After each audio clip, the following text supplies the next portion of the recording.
Bem, olá pessoal, aqui é o professor Fernando Moura. Estamos aqui hoje para a gravação da nossa videoaula sobre força elétrica, tá? O primeiro passo vai ser força elétrica e depois a continuidade será dada por campo elétrico, ok? O que a gente vai ver hoje?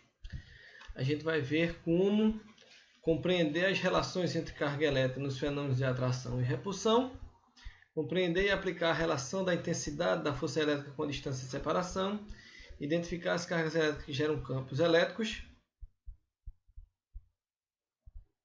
Não, o campo elétrico vai ficar para o segundo momento, ok?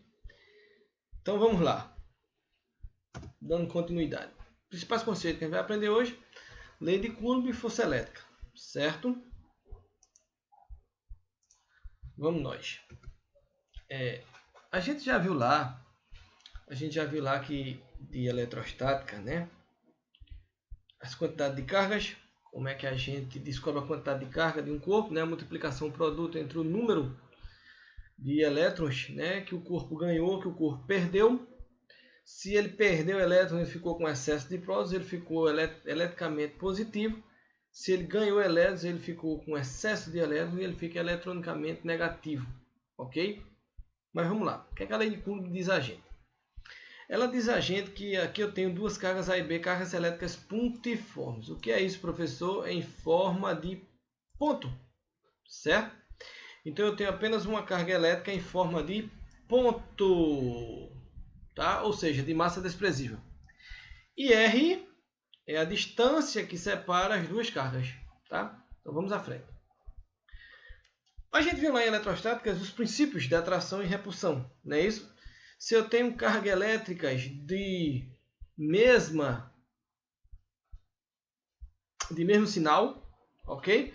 Então isso me gera uma força de repulsão, ok?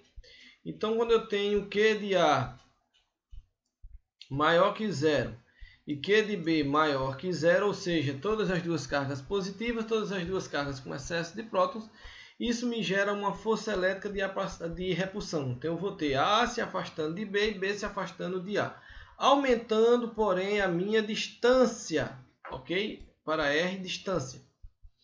Quando eu tenho cargas elétricas de sinais opostos, ou seja, Q de A maior que zero e Q de B menor que zero, ou Q de A menor que zero e Q de B maior que zero, ok? Mas eu tenho sinais opostos, então eu gero uma força de atração. Então essa força de atração são para cargas elétricas de sinais opostos, a força de repulsão para cargas elétricas de mesmo sinal. Então eu gero uma aproximação. Olha o vetor, olha a setinha do vetor, ok? Atração e repulsão, certo? Tende a sair, aqui tende a se aproximar, ok? E aí como é que eu calculo, professor, essa força de atração ou essa força de repulsão? Então tá aí a fórmula para a gente calcular a lei de Coulomb, tá? Ele me diz que a força é K. Quem é K? A constante da eletrostática no vácuo, ok? E isso é K, tá? Constante de eletrostática no vácuo, que vale 9 vezes 10 a nona Newton por metro ao quadrado por Coulomb ao quadrado. O que é que isso me diz? Que o módulo do produto das duas cargas tem que ser em Coulomb e o módulo da distância e a distância ao quadrado tem que ser em metro quadrado. Finalizando o quê? Finalizando o quê? Finalizando que a minha força tem que ser em newtons, ok? Então, força é igual a K vezes o módulo das duas cargas. Por que o módulo, professor? Porque não, se mesmo se for uma positiva ou outra negativa. Porque o que interessa para a gente é saber a intensidade da força. O que vai determinar se ela é de atração ou de repulsão é o sinal da carga. Mas para a gente não existe uma força negativa, ok? A força aí é sempre positiva. O que vai determinar se ela é de atração ou de repulsão é o modo das cargas. Se eu tiver duas cargas iguais, eu vou ter uma força de repulsão. Se eu tiver umas cargas de sinais opostos, eu vou ter uma força de atração. Ok? Isso aqui é só um pequeno gráfico como curiosidade para a gente, ok? Porque a gente viu aqui que a força é inversamente proporcional à distância. Confere? Para a força crescer, a distância tem que diminuir. Para a força diminuir, a distância tem que crescer.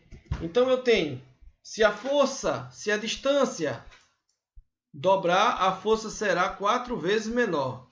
Se a distância triplicar, a força será 9 vezes menor. Se a distância quadruplicar, a força será 16 vezes menor. Por quê, professor? Porque a distância é sempre ao quadrado. Ok? E aí, quando eu dobro a distância, 2 ao quadrado é 4. A força é 4 vezes menor. Quando eu triplico a distância, 3 ao quadrado é 9. A força é 9 vezes menor. Quando eu quadruplico a distância, então 4 ao quadrado é 16. A força é 16 vezes menor. E aí vocês percebem que eu tenho uma função exponencial, confere? Em que o meu arco de parábola não toca os eixos, certo? E aí sucessivamente, ok? Força resultante. A gente sabe que em um único ponto aqui, essa carguinha aqui, né? Coloquei ela aqui. Ela está sofrendo ações de 3 outras cargas, tá? Ela está sofrendo ação da carga 1, da carga 1, da carga 2 e da carga N, ok? Aí você veja, da carga 1 ela está sofrendo uma força de repulsão. Significa que as duas ou podem ser positivas ou as duas podem ser negativas. Na carga 2 ela está sofrendo uma força de atração. Significa que elas são de sinais opostos. Ou 2 é positivo e Q é negativo, ou 2 é negativo e Q é positivo. E aqui na carga N ela está sofrendo uma força de atração. Então também elas são de sinais opostos. Então se eu botar aqui que ela é mais, aqui Q1 também vai ser mais, Q2 vai ser menos e Qn também vai ser menos, ok? Gerando força de repulsão para Q1, atração para Q2 e atração para Qn, ok? Você está vendo aqui, ó. Ela me gerou um F1 de repulsão, um Fn de atração e um F2 de atração, tá? Só que aí eu tenho a resultante dessas forças, ok? Isso aí implica para a gente a segunda lei de Newton, né? Que diz a resultante das forças é ou força resultante. Na verdade, a definição de força resultante é a soma de tudo que tem a favor menos tudo que tem contra. Aí o que está me dizendo aqui? Que a força resultante, né, que vai agir sobre essa carga, nada mais é que a soma de todas as forças, ok? Mas aqui, o que é que a gente tem que pedir auxílio quando a gente estiver resolvendo isso aqui? A gente tem que pedir auxílio a vetores, está vendo? Lá de física 1 ou de física básica, né?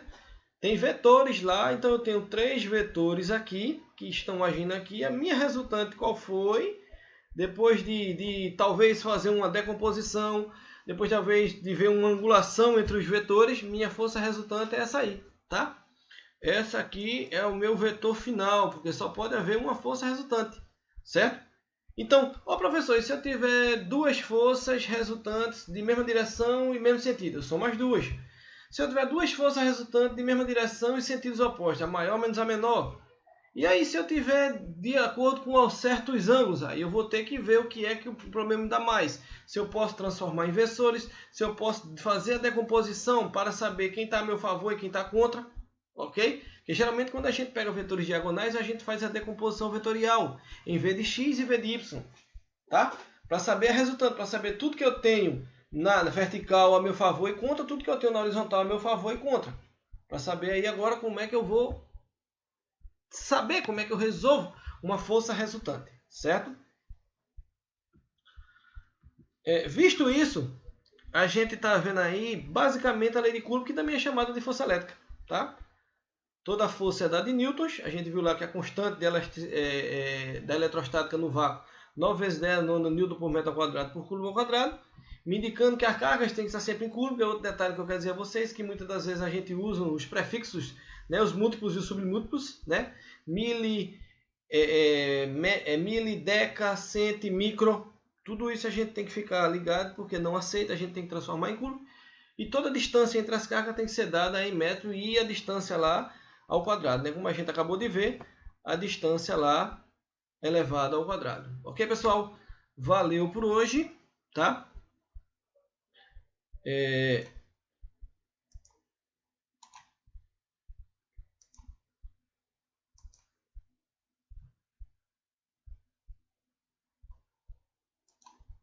Finalizamos a nossa gravação da videoaula, né? Sobre força elétrica, ok?